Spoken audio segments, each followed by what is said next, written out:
This is an astable multivibrator circuit.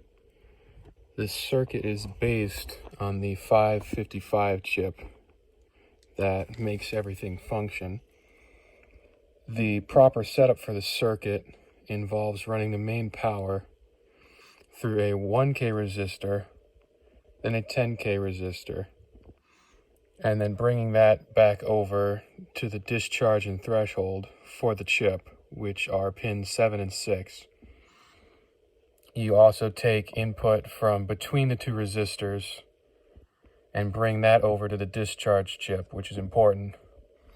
You also bring power over from those two connections to your capacitor, which is rated at 100 of whatever the units are. And that capacitor will also send back to the trigger, which is pin 2 on the chip. And this will tell the chip to send a signal through pin 3, the output, through a 10K ohm resistor and a 390 ohm resistor to the LED. And if you have your circuit properly set up, which it's set up with 400 resistance to the LED, that lets it turn on and off. And our circuit needed a 1 second resistance, which you can, well, not 1 second resistance, a 1 second flicker in the LED, which is pretty much spot on. But the most important part of this entire setup is the capacitor and the resistors and the chip.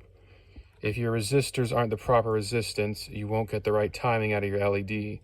And if your capacitor is wrong, it'll charge too fast or too slow and ruin your timing. And if you plug into your chip incorrectly, it'll ruin your circuit. I have a drawn diagram of this that I hand drew, so it's easy to understand, because for most of the diagrams, everything's set upside down. For the diagram, you have the power source at the bottom, which runs up to the power supply, which is needed to make the chip function properly. You have that run through the 1K ohm resistor, which then brings back up to the discharge. And then that goes straight to the 10K, and after the 10K, you bring it back up to the threshold. And that also has to run into the capacitor.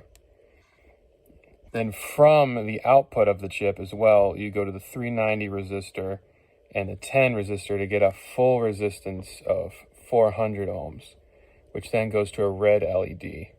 You also have the ground of the chip, which on the circuit I used a blue wire for, since my green wires are way too big. And for the circuit setup, you have it run for 5 volts or 9 volts to the power supply, and then you have the ground run and wired here. And that is the entire circuit.